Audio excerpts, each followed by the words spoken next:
Hey, it's your co-hosts Haley and Caitlin popping in with a little motivation to get your week started off right. Hello, happy Monday. Welcome back to another Motivational Monday. Here we are planning on talking about mindset reset. So we're talking about what that means and then of course give you an example, but today will be a short, sweet episode to get you going for the week. So what do we mean when we say mindset reset? Yes, well, so many diets, like let's just semi-focus on that. They just set such unrealistic expectations of like, do this and you're gonna lose 10 pounds in a week. Or I mean, I've even been seeing like 30 pounds in a month. I'm like, this is so extreme. And Mhm. so then when you're not reaching those goals, it's just so defeating.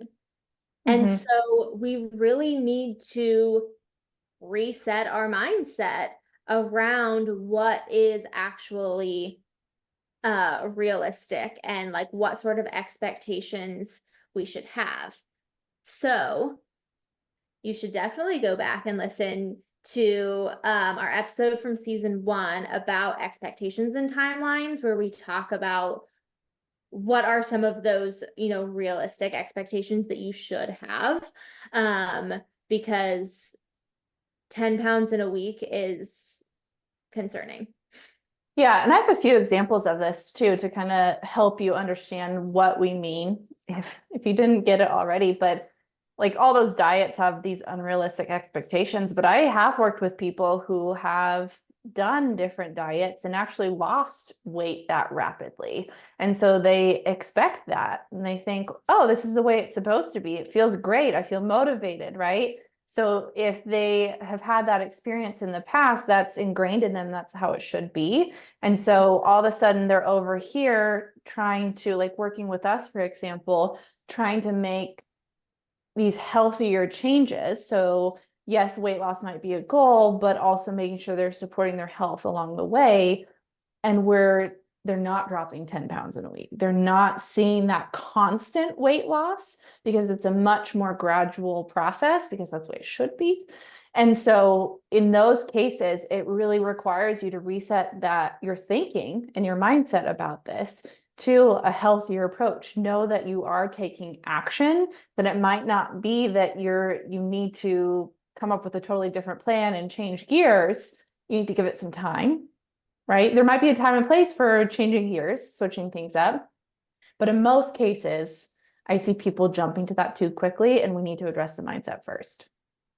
Yes. And it can be helpful to have, like, aside from just like the expectation of what is realistic, like still having things to track for your progress, whether it is, like it's not awful to use weight as something to track, but also have some of those non-scale victories. And I even like having things of like, what is the specific behavior that you're doing that is supporting the weight loss, Yeah. using that as something to track as your progress and know that you are actually creating those healthier habits. More action-oriented goals. Yep. Yeah. So we've talked about this mainly with weight loss, but I have an example from one of my gut health clients too. And this woman has been through the ringer with her gut health, and she is so resilient. But one of our calls recently, she hopped on and she's like, I'm feeling stuck. I feel like I'm not making any progress. She was frustrated, and totally understandable. When you feel that way, that brings up a lot of emotion, frustration, especially when you feel like you've been putting in so much work. So what we did, because I knew I can be more objective on my end, right? I'm not in her body feeling all the things. And that's another reason why coaching can be incredibly helpful, to just kind of give you that outsider look, right? So what we did is we reviewed all the changes that she's made, all the action steps that she's taken, all the progress that she's seen. And she has made tremendous progress with her symptoms. It's not 100% where she wants to be, and that's okay, but they definitely made progress. And just with how her diet has progressed, she had such a limited diet before, and now she has so much more confidence in her food choices, what she's able to eat. She's actually able to function during the day.